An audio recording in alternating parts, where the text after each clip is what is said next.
You're watching another Nerd Stalker interview. Hey, welcome to another Nerd Stalker interview. Good morning. This is Greg Voria, aka Social Greg on Twitter for the Nerd Stalker Media Network. Today we look more in depth into agile thinking. We will go in depth on an article on Examiner.com titled "Thinking Agile is Important to Your Business" with Taffy Williams, Examiner writer and entrepreneur, and the co-founder of and CEO of Colonial TDC. Who'll discuss his thoughts on agile thinking and how that way of thinking helps entrepreneurs. So good morning, Taffy, and welcome to Startup Blog Insights for June, live from North Carolina, I believe, right? How are you Good. Weather could be a little bit better out here, but it looks like you always have some nice weather out there in the summer, huh? How about really hot and humid? Well, hot and humid might be. Some people like hot and humid, actually. So I don't. It's almost like I'm at a soccer match. Yeah. Hey, it is World Cup time, right? It is World Cup time, right? So anyway, let's. So this month's article, I have a quote from you, and it's really interesting. This agile thinking. We'll talk more about your book coming up too. So this quote I have here is from your article is being more agile in one's thinking means finding and implementing alternatives that work best in your given situation. It also means learning to alter or completely eliminate practices you routinely use when a given situation requires doing so. That's really interesting. Yeah. We get caught in circles. I know I do with some of my thinking because it's really easy. I mean, I once was having a discussion with a recruiter, and the recruiter had told me that one of the things he does in interviewing people to see how agile they are, well, he didn't use that term, he just wanted to find out whether they'd fit into a small company, he'd ask them what they needed to get a job done. So what do you need? So if you come out of a big company and you're used to being surrounded by hundreds of people and having a library and having this and that and the other thing, and you start making a big long wish list, he knows they're not going to fit into a small company. Oh, yes. One of the best answers that answers I ever heard to that was working with a clinical development guy that was really stellar. I mean, he used to work at the FDA. He's very knowledgeable and knows what he's doing. And it says, so we had him in, and it says, what do you need in order to help me get this drug approved? It says a checkbook and a Rolodex. Now, which one of the two would you hire? Somebody that could come in and figure out how to get stuff done with only having access and control of the money, and and having a good Rolodex, or somebody that's going to need to be surrounded by hundreds of people? That's pretty easy, I think. In most startups, I haven't had the luxury of someone asking me if I needed 100 people or not. They don't ask them. Sometimes they're so used to having other people do the work for them, they're not sure how to get it done if they don't have those people there under their thumb. And they don't know how to supervise them if they're, separated and remote. Right. Well, let's use that analogy you used in that article of hiring employees for your startup again, and go into that full story. I thought it was really kind of interesting, actually. I was in a meeting with a local business development person. I won't say which organization, but the state has people located throughout it that are involved in helping to build businesses and helping to attract businesses to a region. So they asked me to come in and talk to them because I work in the biotech sector pretty extensively, and they were asking some questions. So one of the biggest issues that they face is when they start talking to companies, they say, well, they have a tough time recruiting people to come into the company. And I look at them and I says, really? And I says, I don't need any recruits. I says, you can run a company virtually or semi-virtually as long as you got the understanding, and even if you don't, if you get the right kind of mentors and advisors around you, they'll help you run it virtually or semi-virtually. So you need to hire people. So why bring on individuals that you have to lay off if you can end up having stuff done on a contract basis and make a vertical cut if you don't need to contract anymore?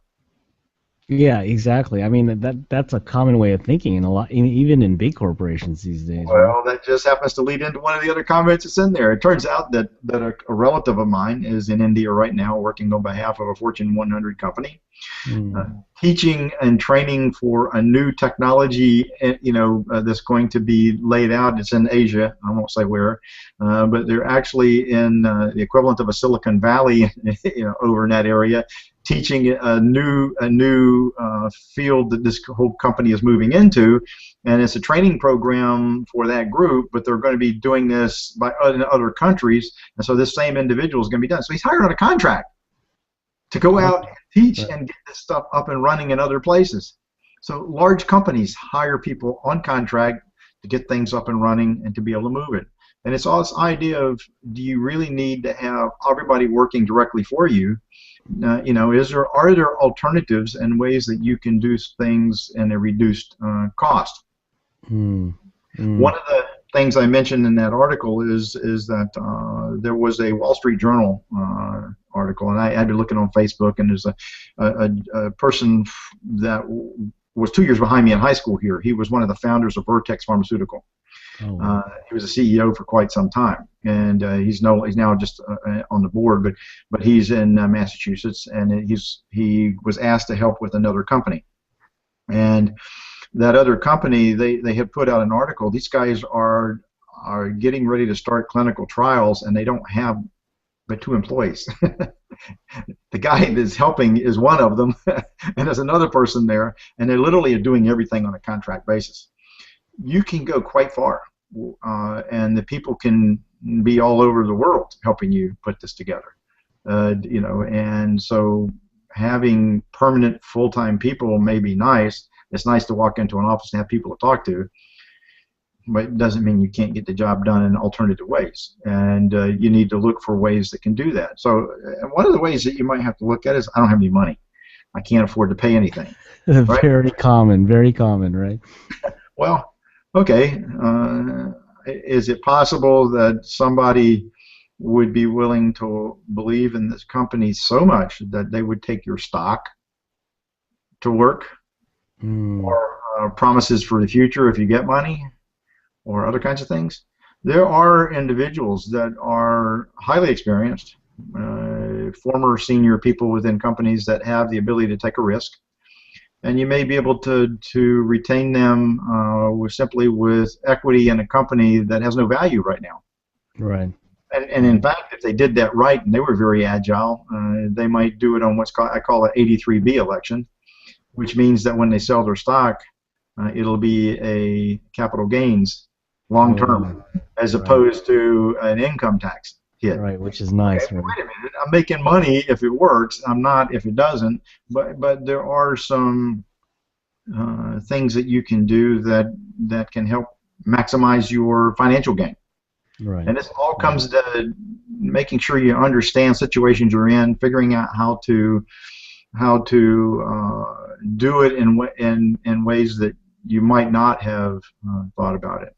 Well, you bring up a good point with the bigger companies. Now, I thought about this. I left a big company to go to a startup, and I took, I think lower salary and then flipped it into a little bit more equity deal, as you're kind of saying. So it's kind of a combination, right? It wasn't totally zero income because I needed some income, but it was equity deal. But why do you feel that people just can't get their thinking out of this box and think agilely a lot of Well, times? it's oftentimes risk versus reward, and and how much risk can you accept? Mm. Number one. Number two, they may not be aware. Not everybody is aware of this thing about doing an 83B election and all the stuff that goes with it, and the value of it. And it's like, okay, I need, I want money now. I don't know whether the stock's got, I don't know if I want to wait around to see if the stock's going to have any value later, or if I'll even get out of it. You Yeah, know, right. Yeah. there's you have to be willing to take a risk. You have to believe in something enough, and you need this right combination of factors to be able to do it on an equity basis. But let's suppose that you're not dealing with equity and you're not dealing with that kind of risk. Supposing that you were in an organization and your experiences are such that you have 4 or 5 key people that help you do your job. And each one of them does a part, and you're able to manage that process. But individually, you've never done each one of those jobs. Now you want to walk into a place, and you have to, for you to do what you used to do, you need 4 or 5 of those kind of people because you didn't know how to do it. Right. Or for you, you've done something, and year after year, what you've done worked very well, but now all of a sudden conditions have changed. You still think it's going to work well. So let's suppose that before 2000, you have been doing reverse mergers into shells. Right? That was a very common way of taking a company public and raising money. Today, it's not so great. There are issues with it. You can do it. It works. The good news is you get public and you raise money. The bad news is you're public. Right. There's a lot of stuff that goes with this. But if you've been doing something, you've been successful, sometimes people are not willing to look at alternatives because what worked for them in the past they think is going to work for them in the future. It may not. Right, and I agree with you. The risk and reward, right? I mean, the risk in your mind is either maybe you have a family, you have other obligations that you need to take care of initially financially. Those are risks, right? If you decide to go with this new deal, but those are things you have to consider. But I guess the fact that you're even considering them mean that you are starting to think agilely, right? Because you're looking at alternatives, right? Yeah, there's nothing wrong with doing activities which you're used to doing in the same way. Part of being agile is consciously having weighed all the alternatives and trying to make decisions and looking at what might work better, but making it a conscious decision that this, I believe, is going to be the best, even though these other 4 things might work. But if it's not work, but if the path you're moving doesn't work, being prepared to shift to one of the others so that you don't get in a trap where something just falls, and becomes a disaster for you. Right. Wow, that's pretty cool. I mean, is there anything else that you want to kind of add to this article? Otherwise we'll close the interview. I think I covered most of it. It's a pretty interesting. I thought it was pretty interesting from the perspective that I know the guy that I had mentioned in here. When I saw it and read the article in the Wall Street Journal, I know him, and he's been quite successful. And the fact that it just happened to be at a time when I had been asked by this other organization about employment and people around that could work. And I was like, okay, these things really tie together, and I tried to bring those together in this one article.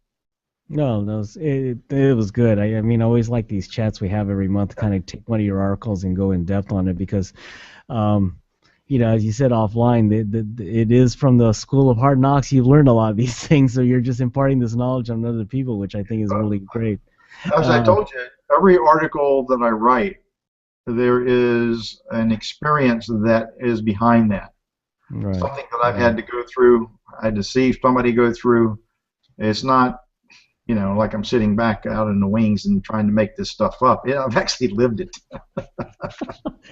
I don't think you could make this up, Taffy. Which, if you read the stuff, it's like, oh crap, who wants to go through and do that?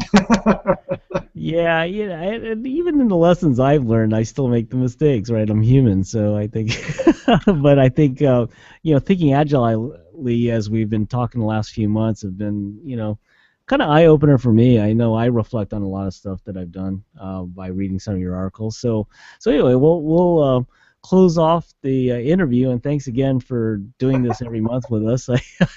And so how can listeners get a hold of your new book, Think Agile? Well, there's a couple of different things you can do. First of all, and if you look in the lower corner, it says colonialtdc.com. You can go to that website, and you'll see the drop-down menus on the right-hand top portion. One of them is for a drop-down menu for the book, and it takes them to the Amacom website. Now, you can buy this off of Amazon, Amacom, or Barnes & Noble. It's available in all of them, I believe, and you can pre-order the book now. It'll come out in November, and so you can start pre-ordering, and eventually it will be available in audio version, apparently, and in an electronic version, but it's going to come out, I think, in a hardback initially. We'll have to make a movie, too, get a video version of it. Yeah, so but they can go there. They can do a search for Think Agile Taffy Williams in any one of those 3 sites, and it should pop up. And if they look at the bottom of the articles, I'm putting links to the Think Agile in the bottom of the articles. Learn more about Think Agile, so they can click on those. So there's a couple of different ways they can learn about that. And then they can also follow me on Google. They can follow me on Twitter. They can follow me. Those links are in the bottom of the article. So any one of the articles now will start to have links to places where they can find out more about what I've written. I've written over 300 articles that are not all on Agile, but they all cover things related to building a company and management and things of that sort. Yeah, and I think a lot of them, from things that we've talked about before, has those agile thinking methodologies in there. They may not say agile, but they have some of those methods in there, right? Yeah. So anyway, well, thank you. That was Taffy Williams of Colonial TDC. Catch him in the small business section of the Examiner.com and through the Charlotte Small Business Examiner, where he writes a lot of articles about entrepreneurship, like he said, and startups, and of course his blog, Startup Blog. Anyway, thanks for joining us, everyone. This is Greg Gloria, aka Social Greg, on Twitter for the Nerd Soccer Media Network, where we believe in tech, startups, design, and you. Thanks for joining us, everyone, and be careful out there. Thanks, Taffy, again. Bye-bye. Have a nice day. Take care. Thanks for joining us, everyone. This is Greg Gloria, aka Social Greg, on Twitter for the Nerd Stalker Media Network, where we believe in tech, startups, design, and you. Thanks again for joining us, and be careful out there.